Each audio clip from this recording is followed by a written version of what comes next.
Les 16 000 Brestois qui avaient été évacués aujourd'hui ont pu rentrer chez eux aux alentours de 19 h. La fin d'une journée particulière dont le coup d'envoi avait été donné très tôt ce matin par les sirènes de la ville. Ambiance avec Bertrand Bolzinger, Yann Lagoutte et Stéphane Seznec. Il y a quelqu'un ? 7 h du matin, les rues sont désertes, les habitants à l'intérieur du périmètre de sécurité sont évacués. Les policiers contrôlent chaque rue et toutes les maisons sont visitées, une par une. Là, nous vérifions s'il reste toujours des personnes à l'intérieur.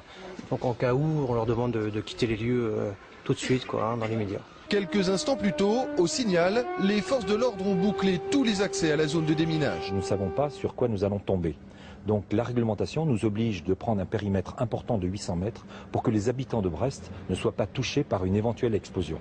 Beaucoup plus tôt, dans cette maison de retraite, le compte à rebours a commencé. Une centaine de pensionnaires doivent être évacués vers les hôpitaux ou des résidences voisines. D'autres ont pu compter sur leur famille. Sur cette centaine de résidents, il y en a une trentaine dont les familles ont pu les prendre. Les personnes âgées prennent l'exercice avec beaucoup de philosophie. Rien de surprenant, la plupart d'entre elles ont vécu les bombardements. Ça fait rien à côté de la Grande Guerre, ça. Les Brestois sont habitués à ce type d'évacuation. La plupart ont pris leur disposition dès la veille. Pour les autres, l'hôtel de ville a ouvert ses portes tôt ce matin. Il y a des jeux, c'est de lire les journaux, regarder la télé. Nous n'avons pas pu filmer les travaux de déminage. Seul un obus a été neutralisé. Les opérations se sont achevées vers 19 h.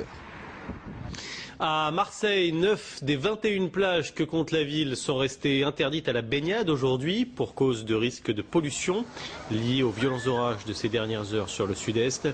Des analyses sont en cours et l'interdiction pourrait être levée dès demain.